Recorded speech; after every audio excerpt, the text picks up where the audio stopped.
Chookas! Hey everyone, I'm James. Hi guys, I'm Neil. And here today we have Dominic, the Paolo. That is me. Yes, I wasn't sure if I was supposed to join in there or not. No, you can join in. Oh, okay. Some people can join in. I've messed up already, guys. I'm sorry. No, that's great. That's great. and Neil, tell us a little bit about Dom. So we met on Instagram. Actually, we ran. I guess we've sort of known of each other since, like, because you went to Redfern's studio. Yeah. Formerly Redfern Acting Studio, now Sydney Acting Studio. We've known of each other for a few years now. Yeah. That's right. And then we had Damien on the other day, a few weeks ago, and you did a film with him. Yeah. I was part of his new feature, Mercy of Others. Yep.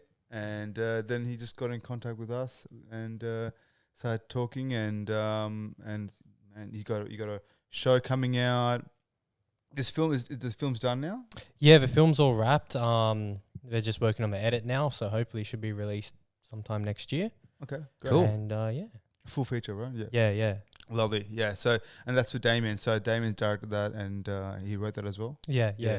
So, you got a few little projects big projects rather coming up soon. So it was great to have get you to come on and chat to us about that, and chat to us about how you're going. Yeah. And basically, yeah. So why don't we just start off with what have you been up to? How'd you become an actor? 'Cause you're an actor. Sure. How did I become an actor? That's a good question. I guess so. I mean, to go way back when it started, I was doing engineering and science and all that stuff in year 12. Sorry, when you said way back, I was like, okay, childhood. And No, you went engineering, and I'm like, engineering childhood. No. That was like Start 'em young, that's what I say. Are you a Sydney boy? Yeah, Sydney. Okay, yeah. I lived in the inner west my whole life.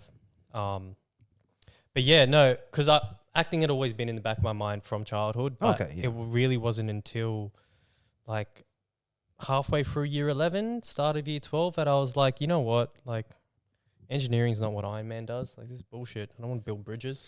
I'm going to do acting. Yeah, nice. So kind of had a pivot there and got into acting from there. Went to the New York Film Academy, which is where I met Hunter, who started a Sydney acting studio, and that's where I ran into Neil all those years ago, and now I'm here. Yep. And you said you had an inkling in like childhood. Did you put on plays with your siblings and cousins and stuff? Did you film stuff together? No, nothing like that. I always enjoyed making people laugh and kind of being the center of attention, if you will. And so like my mum would always say he's either going to be a something in the science, be an actor, or join the army, or end up in jail. So great combination. Yeah. I'll be a mad scientist actor who does experiments from jail for the military. Make a great movie. That would be a great movie. Yeah. Sounds like the plot to like, what is it, Megamind? Like Megamind 3 or something? Or some sort of Minions Rise of Gru thing? Anyway, I mean, that's super brave, though, to be like partway through an engineering course. Degree? Oh, no, this was year 12. Oh, year 12. Yeah. Right. Yeah. Wait, Before, hold on. yeah. You studied engineering in year 12? How's that possible? Oh, like our school had an engineering course. Had an engineering course? Yeah. That's insane. Yeah, so they had like DT and all that stuff, but engineering, was a separate one. That's pretty cool. Wow. Yeah. Because we just had physics and chemistry and biology. Yeah, same. Oh, I did all those too. Wasn't fun. You're a smart kid. But so you were like, I mean, that's pretty brave to be like partway through engineering. What was your friend group like? My friends were very mixed in what they did. Like, I've got friends that are doing social work and others that went into trade, friends that are doing business, all that sort of stuff. So no one kind of grouped together in their profession. They all sort of went their own ways. But particularly like having a Lebanese mother doing engineering was, kind of like expected. Right. And changing from that to acting, she was kind of like, well, you should still have a backup. Yeah, the backup. Yeah, we've all got the dreaded backup. Let's turn into that straight. About backups. Should we have backups? I don't think so, because I don't plan to fail. Like, I've always seen it as if I had a backup, it would be because I have other options and, you know what, if this doesn't work out, at least I've got this. Mm. I was kind of like, I wanted to get myself in a position where I needed to succeed no matter what. And that was kind of like my driving force for a long time, and still is now, is that like, I'm going to keep going until I'm where I want to be. Yeah. And I feel like having a backup would distract me, because I know myself as well. If I have a way out, I will take it. Right. So for you, it's kind of like the fire under your belly kind of thing of like, yeah, great. I mean, my normal advice that I give to people, because we're on a podcast, and potentially you're going to have younger people to listen to it. Yeah. I want to tell those young people, you're going to need a backup. But the real true advice I give to people is, if you are super serious, you won't need a backup, and that backup will just burn extra hours that you could be spending perfecting your craft.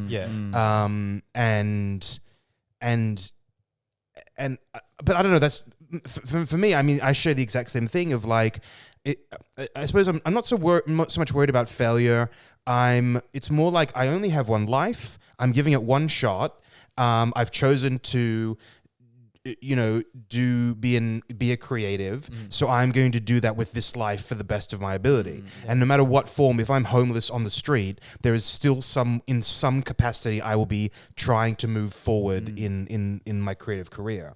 So I don't feel comfortable being so don't have a backup, because I don't want people like years from now being like, you son of a bitch, you said don't have a backup, and I didn't have a backup. I'm like, well, buddy, but you were one of the ones who needed a backup. But I feel like that comes down to the person's choice. Like, if you need to be told not to have a backup, then you should probably have a backup. If you're like, you know what, I'm going to give this my all, and I honestly believe I will succeed, no matter how long it takes, then you don't you make that decision for yourself. Yeah. And I think hopefully you'd have the maturity to look back and go, fuck, well, I mean, not everything worked out, but I did give it my best shot. And I didn't spend years doing a Bachelor of Education to do teaching as a backup. I spent all of that time I honestly can say I spent all that time perfecting my craft. Yeah. I'm not gonna lie to you, I've been looking for a backup for the last 5 years. That's fine. I've been looking for a backup. I keep falling back into this. Good. Like, then you should have a backup. I think that's what we're saying is like, if you feel like you need a backup, then have a backup. But then chances are you're going to I feel that there's different. Okay, it's different advice for different people. Okay, I want to differentiate. Okay, so I don't care for backup. I don't believe in backups either. Right. But I do believe that people need experience in life, and you're right. As a creative, whether you're poor, you're homeless, or you're rich or poor, whatever your thing is, it's not gonna budge you. If we had a chat last week, whether if you're gonna write a film or a play or whatever it is, why say, hey, I'm gonna write it in 2 weeks? It may take you 2 weeks to write I don't know, a page, but then you don't get to it in 2-3 years time. But it doesn't, that creativity never stops, because say for example you're writing about let's say mental health, like your film or play is about mental health. For some reason, somehow you got into working as a teacher. You learn about children or how they look after themselves and how their mental health is. All of a sudden, you have insight in and another human being, and maybe that helps your creativity in your writing and how you design a character or construct a character rather. Yeah, absolutely. I completely agree with that. I mean, but I think we gain life experience through many different ways anyway. But I would totally agree with you. Like, if you've been living a sheltered life, like, you need to spend like a year on the road and just like going around doing jack shit and just living life. Yeah. But, I think we should just. The whole, I keep thinking, like I said to myself also that, well, you just said that we should just go for it. But what does go for it mean? Like, it's not like it's a race. No. Like, I don't think it's I'm gonna get there before you. I'm gonna get there before you. But it's not certainly. It's not that, is it? No.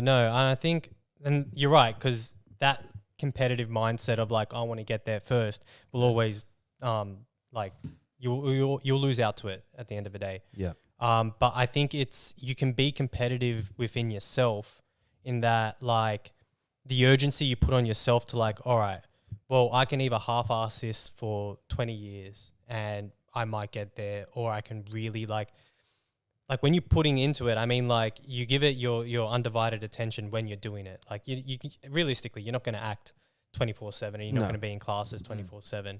But the time you do put into it, like, you make the time count. Yeah. Absolutely, but there are books you can read. There are things you can listen to. There are things you can watch. There are people you can hang out with. There are shows you can go to. There's networking things, you know. So yeah, absolutely. I mean, when I think of going for it, I think it's like you're doing your very best with all the time you have to live a life that is sustainable at the same time as constantly improving your craft. Yeah, and I think, like, having hobbies is a good part of that. Like, being able to have stuff that you can focus on outside of your art that isn't necessarily about it, but you gain life experiences through that. Like, I got into diving. I've been doing a lot of scuba diving and stuff, trying to get my way up to dive master and then maybe be an instructor. And, like, the focus and concentration that I've gotten from acting, because I was always, as a kid, like, crazy. Like, I could not sit down for more than 2 minutes and focus on one thing. But like, the focus I've got from acting, like, I can use that in other things. Like, I do martial arts as well, like Brazilian jiu-jitsu and kickboxing. Okay. Here we go. Yeah. BJJ's great. It's amazing. Tash is in that room just going, oh shit. Oh shit. Yeah, true. Yeah, true. Yeah, so it's just having that focus to really focus on one thing when you're doing that one thing. Yeah. I think that's the other thing. Yeah, you're right. Like, one of my biggest things that I think that you got to continue on your interests are, and if you, I think we are all artists in some sort of way, but if your focus is art, then things will come. Like, ideas will come. You can't press for an idea. It's like doing a scene, like yesterday, like doing a scene where it says where you're supposed to cry, but if it doesn't make you cry, you shouldn't really, like, push for it. And if you do push for it, it turns out to be like a lie, and you don't see it on screen. Yeah. It's the same thing in any of the work that we do. Like, if you keep pushing for, we gotta, do 10 scripts or work. Sure, that could be a strategy as well. Like, every 10 failures, one will be a champion, you never know. But I think for us, we constantly just continue on being whatever we can be, and whenever ideas do come, whether we write or paint or sing or whatever we do, it's something that we can leave back for the coming generations. Yeah. And I guess explaining our our culture now, whatever it is right now, to other people. Yeah. Are you making art for future generations? Yes.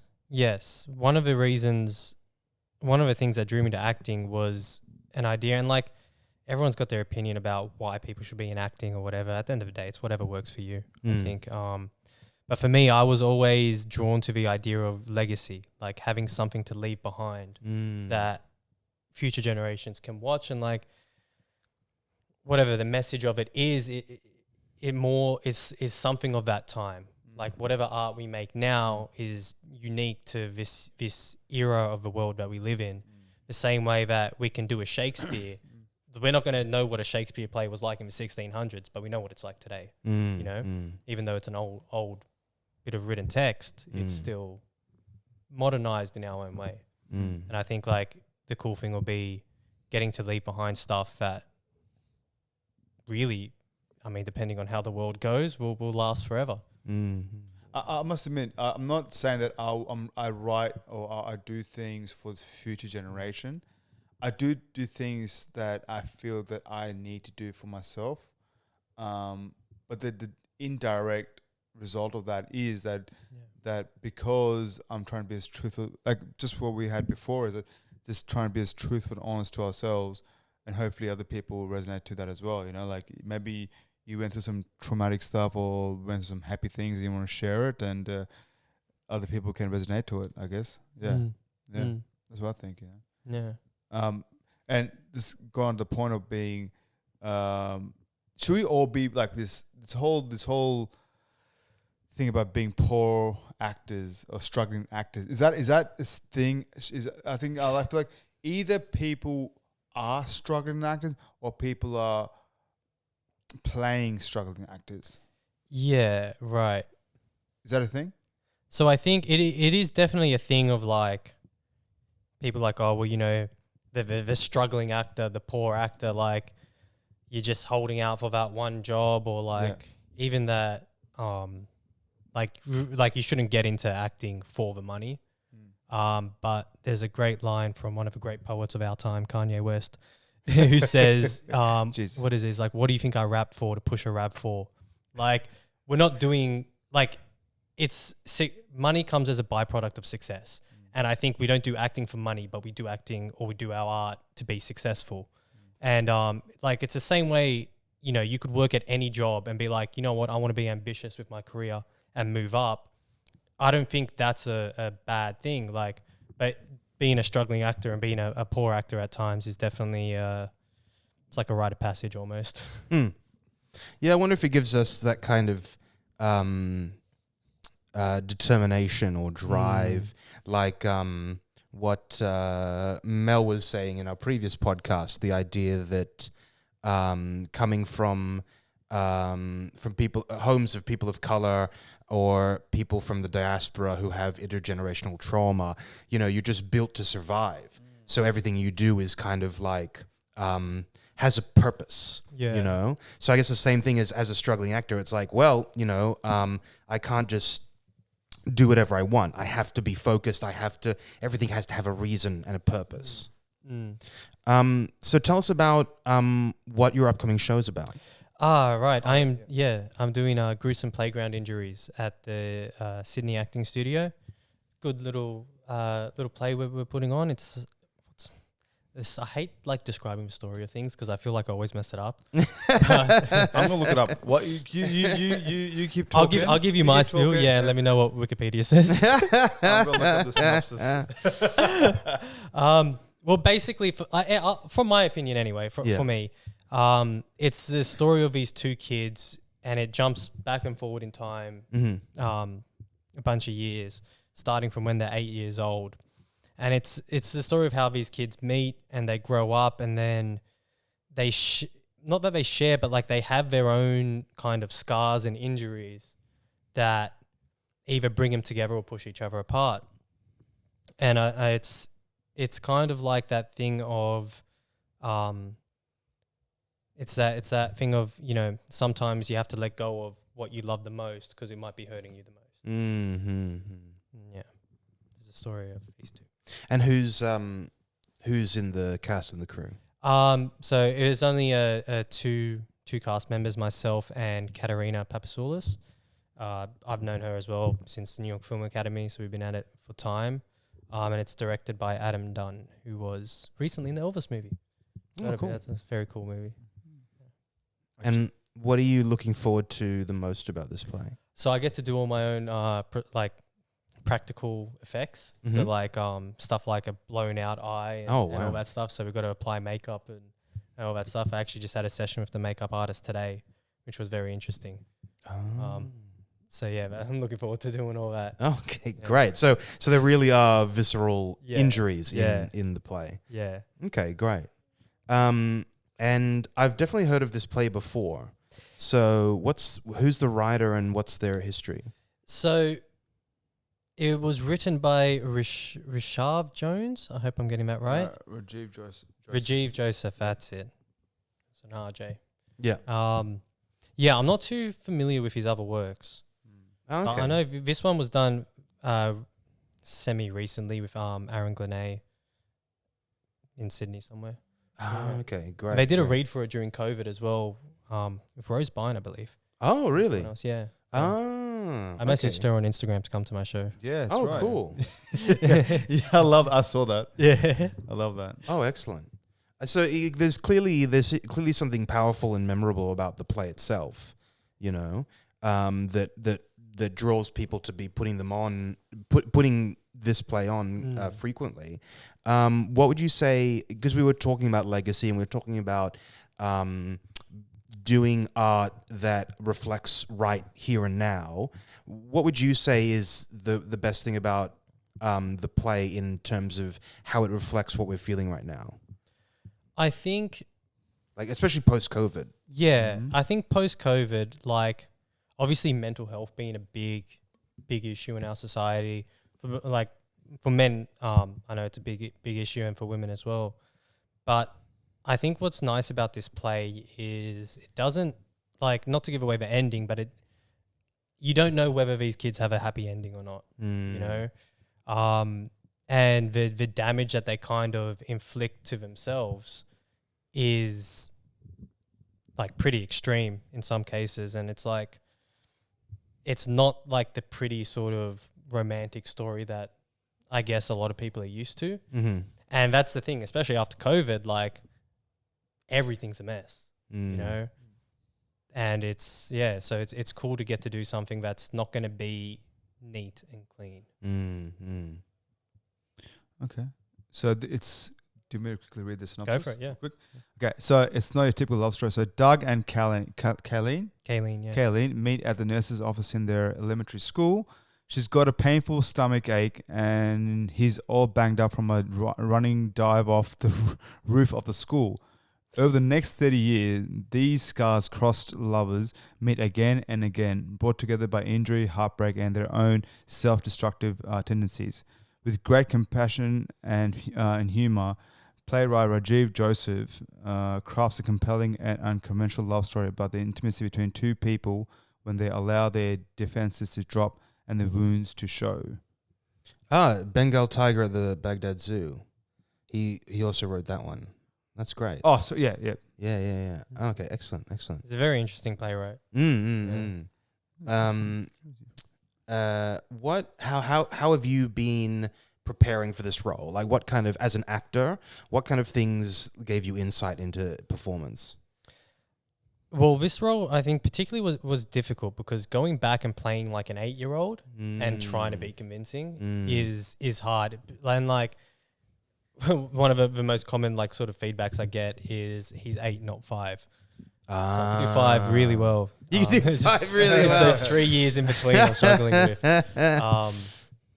But for me, I find like I'm very like I like being in my body and physical. It was one of the things I found out about myself on the feature film was that I really needed to, like, if my character is hyped, I need to like get hyped, and I can do that like jumping around or whatever. So I think finding the physicality of these characters is like my way into it. Yeah, great. And then from there you layer it with all the emotional connection and the given circumstances and all that sort of stuff. Well, tell us about the physicality of Doug. Doug is he's like a Labrador.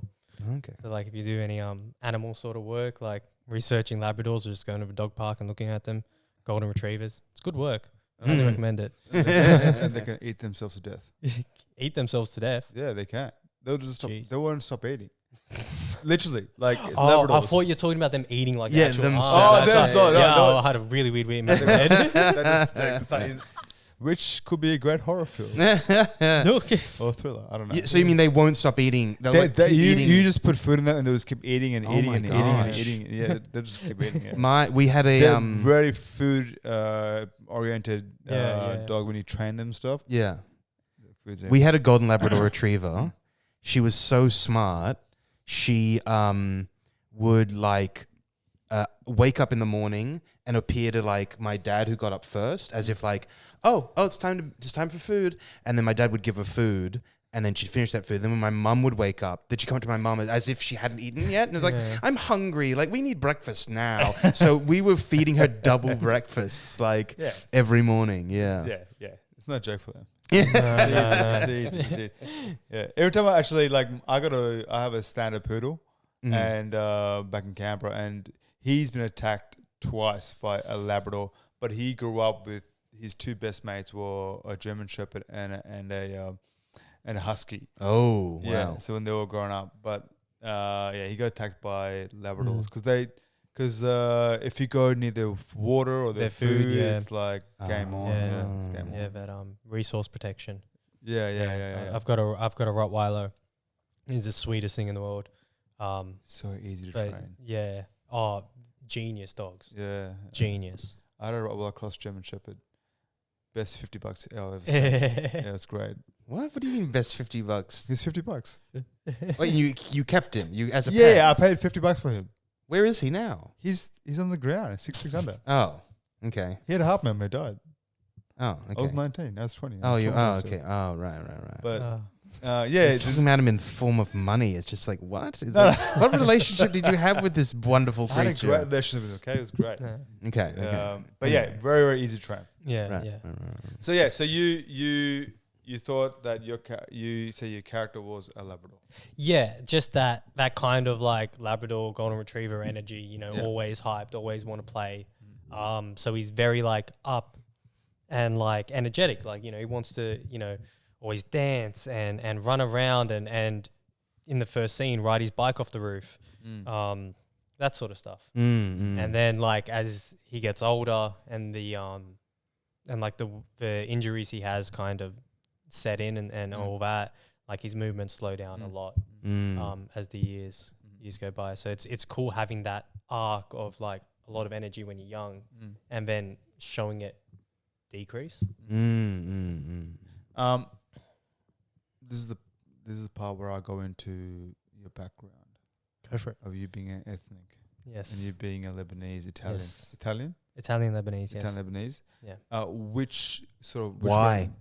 Why? Yeah, why? Why? Like how that happened? Maybe that's the wrong people to ask. Well, there was poverty in Italy and a war in Lebanon. Grandparents both came here and then their kids and But why are you this way? Yeah. Oh. Why is this way? I'm so confused. What did you lean towards? Do you lean towards more towards Italian or Lebanese? And did you find yourself like hard, like pressed between three different worlds? Yeah, so it's interesting. It's funny when you're from like both your parents are from like a ethnic background, and then you're mixed, and then you're living in a country where neither one of them are natives. And it's like to other Italians, you're not a proper Italian. You know, you're only half. All right, fair enough. Well, I'll go hang out with the Lebanese then, but you're not proper Lebanese. You're only half. It's like, all right, well, Jesus Christ. What do I do? The Greeks don't want to hang out with me.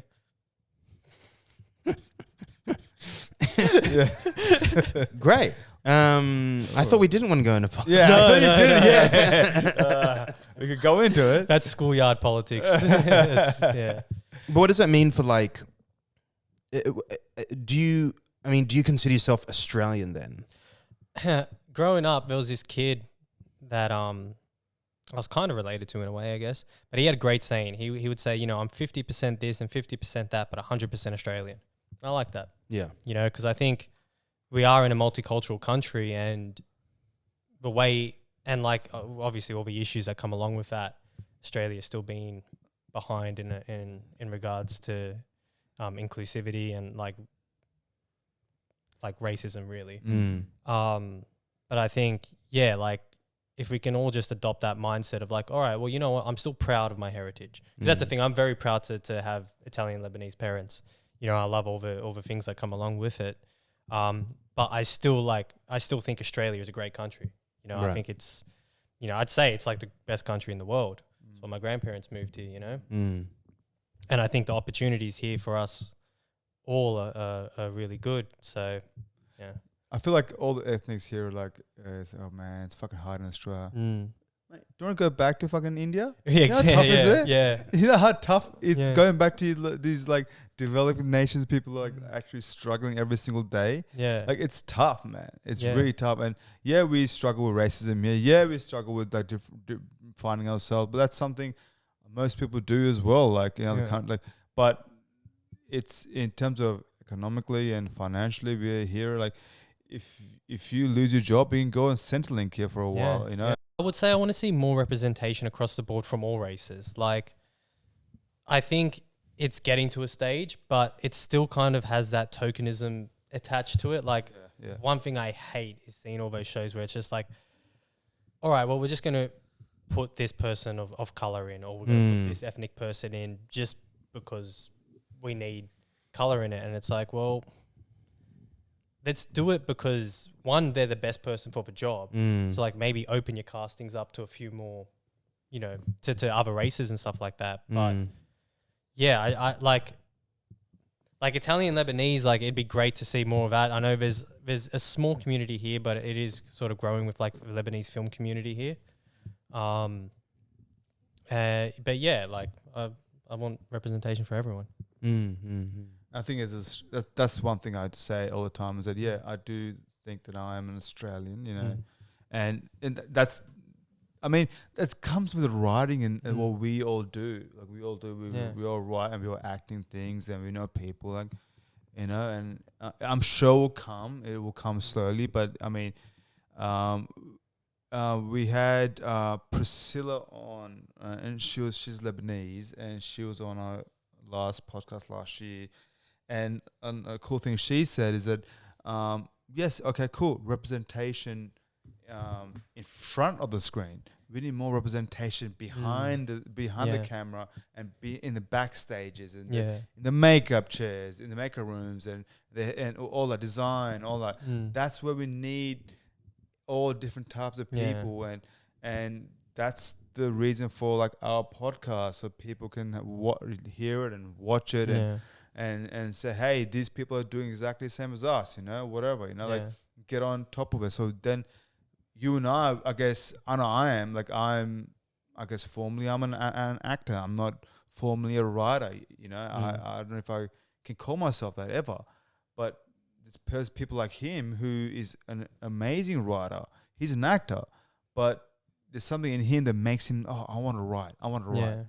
Right? We need more people like that, or who really want to write and they're from a different background or whatever it is, and, you know, to come up, not forced. You know? Yeah, and I think, and like that's a great point you make, because as well, your stories that you write are going to be unique to you and have your own flavor and input. Like you're writing, you know, you could write a fantasy story, but still no one's going to write it the way you write it, and you'll come from the point of your background, same as everyone else. So like, yeah, it is good to have people from all different sort of walks of life and cultural backgrounds influencing the greater picture of everything we do. So yeah. Do you have advice for if a young person is currently listening to the podcast and they're like, oh, I want to be an actor? What advice would you give them? Get a backup job. Drop out in year 10. No, don't do that. Why not? Yeah, why not?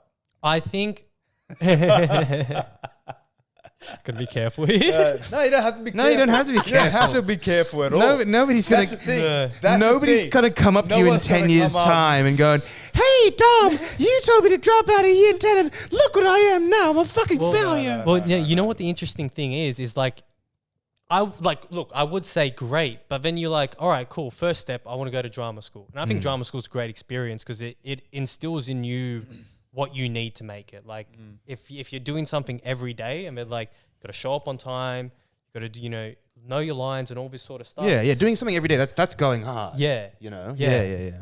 But the problem with drama schools are you go to NIDA, you walk in at NIDA at 17 years old, go get life experience for 5 years and then come back to us. So then it's just like, well, there's no winning, you know? There's no like really UTS course on how to act that you can just sort of go into or anything like that. NIDA saying that you should go and get some life experience? It's been, yeah, so like, really? And it's not just NIDA, but like a lot of the drama schools, they like, and if you're of an exceptional ability, they kind of, they allow you in young, but a common theme is that they want people to go get a bit more life experiences and come in at a maturer age. Really? Yeah. I've definitely heard that. Yeah. Is that recent? No, it's been for time. Years. Yeah. I auditioned for NIDA 3 times. Weird. They said no all 3. Weird. Because like a lot of them are like early 20s, like 19, 18, like. I mean, apparently they kind of, I don't know, people say different things, right? So the thing that I heard when I was studying at the NIDA Open Studio was that NIDA oscillates between, some years they get young people, some years they want older people, and they go back to wanting younger people, and they go back to wanting older people. So, but I've definitely heard the exact same thing of like, sometimes their excuse will be if you're too young, they'll be like, nah, you need to come back when you're older. Yeah. I sort of agree with that though. Oh yeah, for sure. I agree with. I agree with experience, like life experience. Like because it's gonna be difficult for.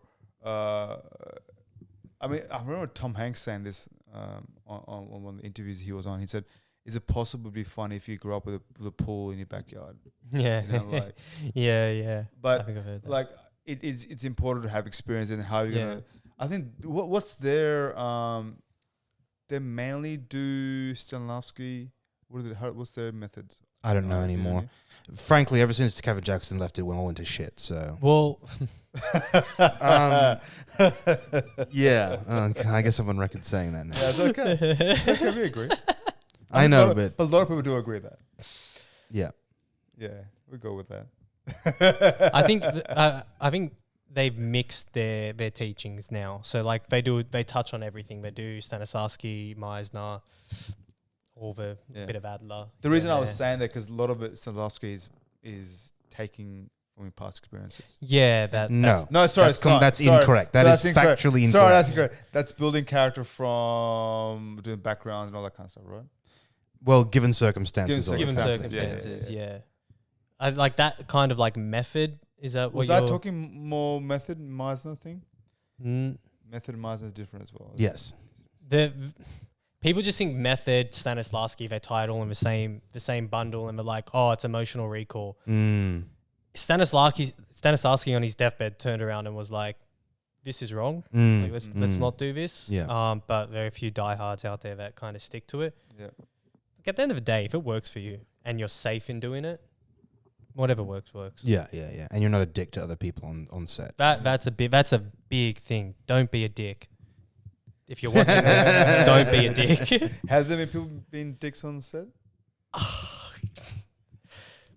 You don't have to put them out. No, like there are always strong personalities, but not just on set, even in classrooms. Like, so for Mercy of Others, I got that through a recommendation. A good friend of mine, Vanessa, who was also in the film, she suggested to Damien, "Oh, you're still casting this role. Let me put someone forward. I know this guy." And I got that through like, and not to toot my own horn, but like I think like I'm a nice guy, and just like putting in good work in class and stuff like that. And that's where I met her. And so like having a good reputation amongst your peers, even if it is just the other person sitting next to you in class, you just never know. And like there are people that act like a dick and just have like that kind of, well, I don't really want to be around you. That like there's people I wouldn't recommend for anything. Yeah. You know? The thing what Damien said, like he goes, like what he like the whole Instagram thing he was ranted about was great, but he was saying that like what you do on Instagram and then you come on set and you like all of this fake stuff you come and do, but you really are just putting it on. Everyone can see through that, right? If you're not being genuine. So I think the main thing is to be genuine, I guess, as opposed to putting it on. Yeah, just be genuine, and you can have like strong opinions or whatever. But if you're a genuine person and people can see that, like, then you really can get away with a lot more. You know, like people forgive you of your shortcomings if they're like, well, you know what, you're a good person. I mean, that only really works if genuinely you are a good person. A lot of people tell me to be genuine and I'm like, no, you don't want to see that. Yeah, me either.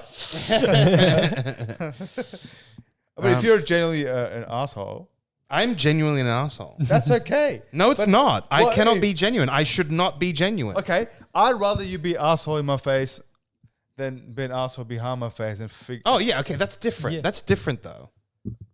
How's that different? Because that's talking behind. Okay, so if you and I on a set together, and we did a film together, you and I, right? Yeah. And then you're like, you're like best mates with me, and then I find out later on, like on a makeup trailer, you said some stuff about my acting, and you said this, that, the other, and then but then when we were acting, like you and I talk, you'd be, oh, you're such a great actor. Oh, that's just lying though. This is amazing. That's lying. That's No, different he's from being being an that's asshole. being an asshole. No. What's no. being an asshole? Me, like, just like, if you're method acting and demand that, like, no, don't call me James, call me Mr. Lincoln. Mr. And, Lincoln. Mr. Lincoln, and you know, all that kind of that shit. No, like I get what Neil's saying, because it's like, look, if you're gonna be that person on set, like, I only want to be called by my character name, and you're gonna act that way. Hey, don't touch me. If That's being an you're asshole. fully committed to it, it's fine. like if you're really like, you know what, I am this character. If I don't like you, and then you're just sitting there on set, just staring at the other person like you're a fucking piece of shit, I'm gonna fucking kill you, whatever, and they look at you and you're just staring them down. Like, if you're committed to that, fine. It's the people that, like, all right, I'm walking on set now. Oh, people are watching me. I'm gonna pretend like, yes, only call me. Like, it's a fake personality. That's That's interesting. the difference. Okay. Yeah. Oh, that's interesting. That's interesting. Makes me think. What does it make you think? Well, no, it just makes me reevaluate whether I would, like, it makes me question whether I would rather have genuine jerks or fake nice people. I'll take the genuine jerks every day. Genuine jerks, 100%. Yeah, that's interesting. Yeah. And the fake nice people, it always gets back to you. I know someone recently who was trying to talk shit about me. Wait till I see them next. but people will talk shit about you all the time, and it's there to your face. Look, if you don't like me, fine. Don't like me to my face. If you're gonna be like, oh, you know, hi, so nice to see you again. Like, it's that fakeness. That's you know. It's okay to not to like someone. Yeah. And it's okay not to, I guess, believe in everything you believe in. You know, it's okay to have differences and whatnot. But I completely agree. But you need that respect, right? There is that respect. You need a respect of Yes, So yes. I am willing to give you that respect, Right. even if it means compromising my truth. You know, Yeah. if you're like, if you say something dumb that I completely don't believe, but we're in a context where we have to work together just for 5 minutes, I will be like, James, shut the fuck up. Don't question what he says. And be like, yeah, sure. Yeah, elephants can fly. Yeah. And then do the scene and then get the fuck out of there. I mean, I don't know. Maybe that's not very genuine or truthful, but yeah. Anyway. We'll go back to the method, right? Yeah. We'll go back to the method, right? And how you approach acting. Yes. But do you believe, like, I don't know, how many people are actually out there who go, yeah, I'm a method actor? Wait, we never said that Dom was a method actor. No, we Well, talk definitely about not. acting methods. Oh, acting And then methods we're again. going Well, then to whole- don't use the word method because Okay, it gets sorry, we're going confusing. to, like, different- Techniques. Techniques. Okay, fine. We're going to the whole, like, you know, Meisner and Stanislavski and the method, you know? Yeah. But I also heard, like, I'm just understanding now, like, I don't even understand. I don't know people, do you know what that means by method? Because By method. main definitions, like a lot of people saying that method is just the way you approach the acting. Yeah, like, to me, if someone's like, oh, what's your acting method? Yeah. I can say, well, I'm Meisner trained and this and that, but I've also done a bunch of other stuff. I think the problem with that is everyone has their own method. And like, from day dot, like, you kind of taught in acting, you have your toolbox of techniques that you use. Yeah. And it's you pick out whatever works for you in that time. So I think, like, in regards to whatever the method is, it's a personal thing for each person. But I think you're talking about the method. The method, right? You know, like the Anyone whole do the method around us? Do we know? the method is kind of shamed because it's essentially equating acting with That's being. Yeah. So it's oh, I'm angry. My character is supposed to be angry with you. I'm going to find a way to be angry with you. You know, my character is Lincoln, Abraham Lincoln. I will be Lincoln in everything I can possibly do. Yeah. So, yeah, that was a misunderstanding of Stanislavski's first attempts at understanding acting. They got kind of taken literally in America, but when he returned back to Russia, then he had that second train of thought going, actually, no, that's not what I mean. It's actually more like given circumstances, etc., etc. And then the method kind of caught on in America and then became its own thing that some people do. Like maybe, I know people who used to do it was Dustin Hoffman and say like Daniel Day-Lewis. Mickey Rourke. Right. Yeah. Yeah, pretty much the majority of them. Older generations. Yeah. And so like now it's like, well, I study Stanislavski. Everyone's just like, oh, you're a method actor. Yeah, that's the mistake they make. When you already explained. Yeah. Gotcha. So if someone puts a script in front of you, what's one of the first things you do? Read it. Smell it. Yeah.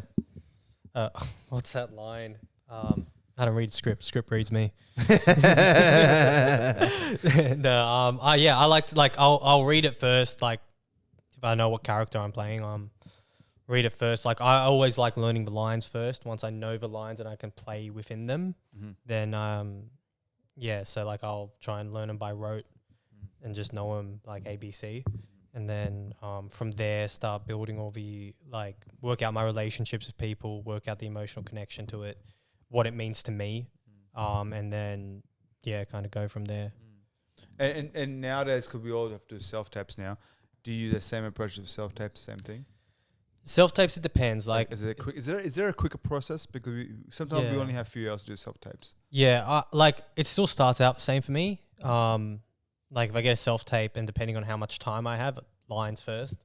Because then once I have the lines, all right, cool. Once we start recording, that's the only good thing I'd say about self-tapes is like you only get the take I want you to see. So I'll do 50 takes until I get a good one and then cool, here's the one I want. And then like just find that exploration through playing with the lines. And fortunately, like I know so many actors, so there's always someone I can call around to help out. And recently, I did an audition for the States, and they don't mind you if you have the script in hand. Script in hand, yeah. Yeah, right. Yeah. Do you think, like, because we all here in Australia, we all learn our script. Yeah. It's just the difference in the industry. Like we have a bit more time here, and they kind of grew like that expectance of like, well, you should know your lines. In America, they like because there's so much work over there and such a quick turnaround. They're just like, yeah, cool, just script in hand. It's even one of the things that I know some actors do it.